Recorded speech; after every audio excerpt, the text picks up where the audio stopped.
Open sunroof. पुढे पुढून हात टाक. पुढून हात बाहेर ये.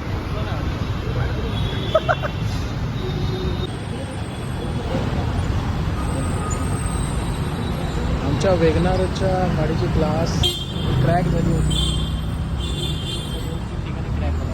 काच चेंज करण्यासाठी आलेलो आहे.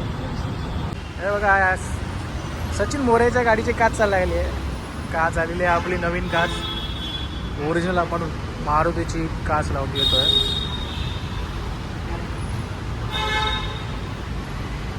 कुठे आम्ही काच लावली ती तुम्हाला दाखवतो नंतर. आम्ही आलो आहे गोकुळानंद हॉटेलजवळ. ही आपली आता नवीन काच फिटिंग चालली आहे.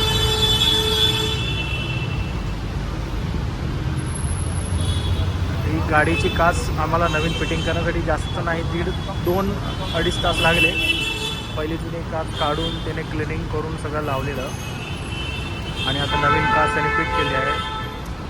जास्त फिटिंगला काय प्रॉब्लेम नाही झाला. पटाकन लागले गेले आहे.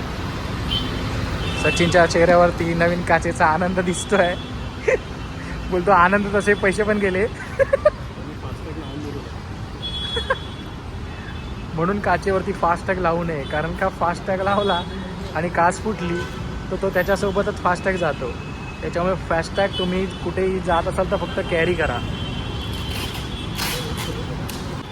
आता नवीन काच असल्यामुळे त्याला प्रोटेक्शनसाठी आजच्या दिवसापुरता ते बोलले की टेप लावतात.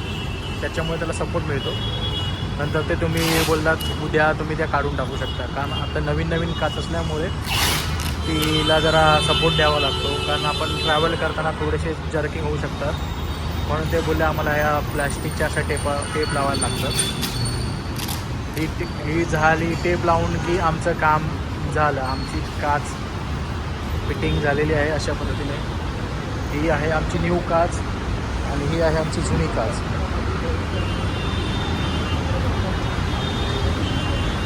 आणि आम्ही जिथे आलो आहे आम्ही दहिसर ओगरीपाडा स्टेशनच्या जस्ट बाजूला आहे काचेचं शॉप आहे. काच इथे विंडशील्ड वर्ल्ड म्हणून लिहिलेलं आहे. हे बघा ओगरीपाडाचा जो स्टेअरकेस होतो त्याच्याच खाली आहे विंडशील्ड वर्ल्ड. इथे रिजनेबलमध्ये तुम्हाला काचा लावून मिळतात. हे इन्शुरन्समध्ये पण काचा क्लेम करतात. तुमचा जर फर्स्ट पार्टी इन्शुरन्स असेल तर त्याच्यात पण ते तुम्हाला काचा क्लेम करून देतील. अशा पद्धतीने आमची नवीन काच लागलेली आहे. बघा आम्ही ओरिजिनल मारुतीची जी काच असते तीच त्याने टाकलेली आहे. मारुती सुझुकी AIS हे ओरिजिनल ब्रँडचं त्यांचं नाव आहे. काचेची क्लिअरिटी बघा छान.